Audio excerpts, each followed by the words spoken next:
No heart for a thief, no safe haven, only a grave will do.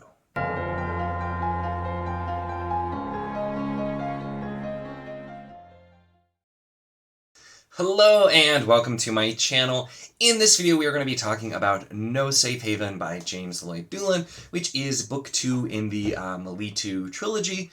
And I thought it was last year, but then I realized afterward it was actually earlier this year. I read No Heart for a Thief, which was kind of a surprise favorite. Definitely one of my favorite books at the time around the first quarter when I had read it, and still probably in the running for top 10 of the year, but really enjoyed it. And was kind of a surprise. It was a review e-arc that I had been sent, and I was super happy. So when the author reached out on sending me an e-arc for book 2, I definitely jumped on it.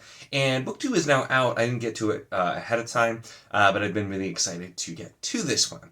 And so this series, it takes place on Enea, and it is a country, or I guess probably a continent, that has been conquered by the Gausht. Has a lot of elements of imperialism, colonization.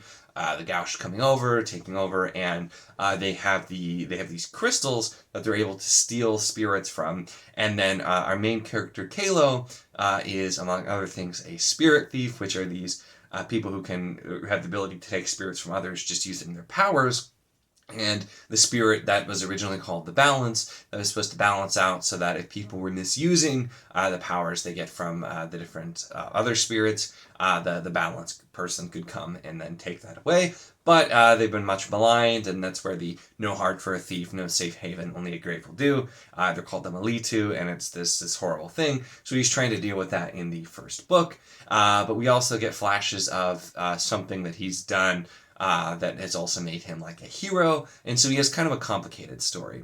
And in the first book too, we have dual storytelling, where we have the current timeline, and then we have Kalo telling his story, and that continues on in book 2 here with No Safe Haven. He's still telling his story to Tan, the other character here, who's young and is wanting revenge for her family that was killed, and so he can kind of see himself in her and is trying to tell his story to her to get her to make better decisions, basically, although he doesn't always make the best decisions himself. Now, in the first book, I thought the dual storytelling worked really well.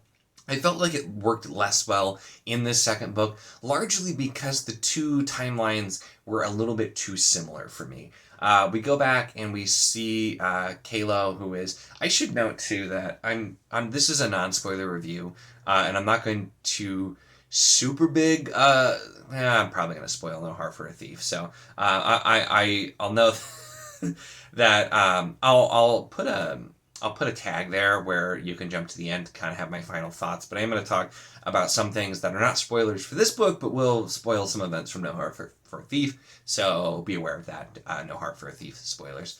But we have Kalo, who at the end of the first book, we had the really big bombshell that the thief, the spirit, had been the one who led the Gausht into finding the crystals and that sort of thing, and so it's a huge thing. And then him and the group, they run off to try and find the missing after the priest comes back and wipes out the Janny, and him and several others kind of run off to do that. So in this book, they're still looking and finding, and we have kind of training montages of both Kalo in his the past timeline that he's telling, while Tan is going through also like kind of training montages as she's learning to fight, because at the end of the book too, they were taken in by the Lost Army, basically, where they just take in recruits and then force them to become soldiers and or servants. And so that's kind of the route we're going. And I felt like it was a little too similar. So it made it in some ways kind of hard to, despite them being very different and following different characters, it made it kind of hard to feel like there was a big difference between the two, because they were just kind of doing the same things. Both had similar beats, and were focused more. This book felt like it was more focused on the characters, and so I'm not like primarily a character reader. And so maybe that's part of why, but I just felt like we were spending a lot of time focusing on the characters, focusing on their emotions, but then smaller parts and less on the whole. Whereas in the first book, we were really focusing on the whole. There was a lot of really interesting world building. This book doesn't really add a lot to it. It just is focusing on their journey but with both of their journeys being very similar from young Kalo and from the current timeline with Tan. It is one of those things where I feel like it didn't land as well for me as the first book did. I still enjoyed it, but this was definitely not as good as the first book for me. And maybe it'll just be middle book syndrome, and the third book will really bring it home, because I think the third book is going to have to do some big things. But I mentioned as well kind of the bombshell end of the first one. It was great. It was a huge draw. It made you want to jump back in. I also felt like this book was kind of missing that, because part of it is, we already know from the dual storytelling, when we're doing flashbacks and then we're doing current timeline, we already know some stuff that's going to happen. And so the finale and the climax of this book is something that we've been hearing about in vague mentions since the first book. So we knew something was going to happen, we just didn't really know how. And the how was kind of anticlimactic for me.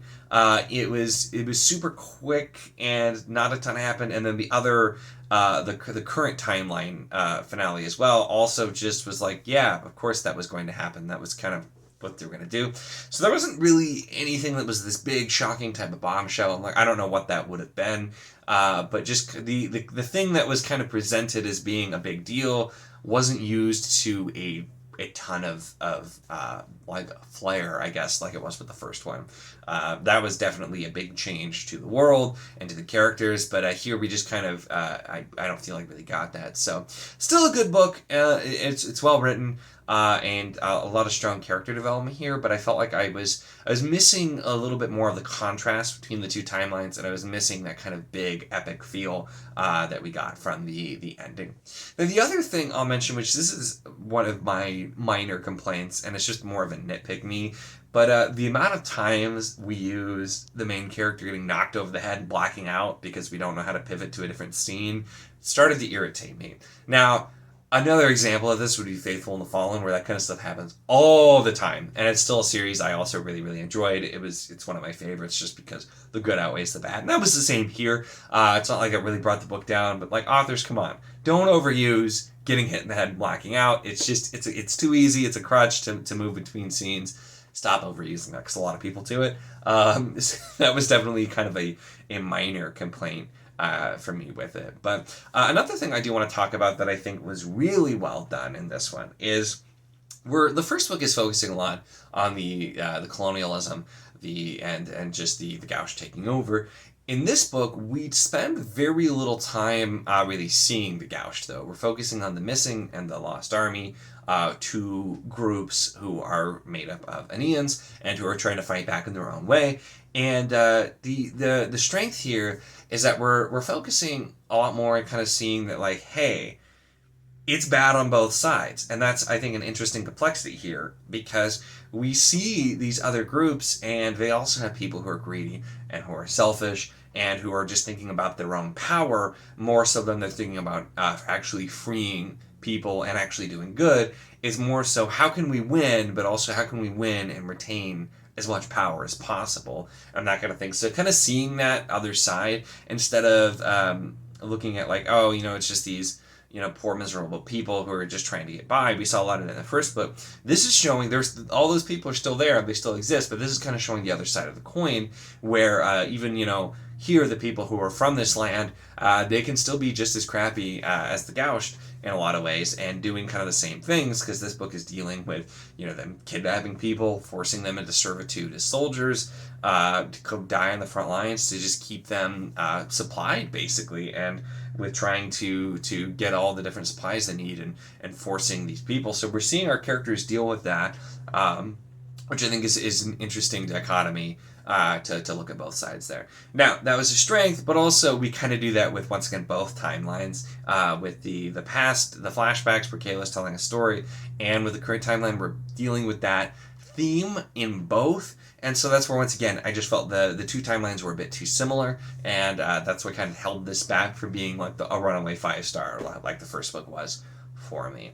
So overall, I think this is a good book. It's good, but not great. Definitely was not as good for as No Heart for a Thief was for me. Although like I said, I have high hopes here. Sometimes the middle book needs to do stuff, and so can kind of slow things down so that we can get ready for the big epic finale of the third book in a trilogy. So that's pretty normal. So I'm hoping that is the case here, because I did enjoy this. I just found myself not nearly as engrossed as I was in the first book. So definitely one, if you really enjoyed No Heart for a Thief, this is still definitely one to read. It's definitely a series worth continuing, but I'm hoping that the third book will come in and kind of bring it home a little bit more, just because this one I feel like was had a little bit more tepid in what it was doing, and just not really out there and going for it like the first book was.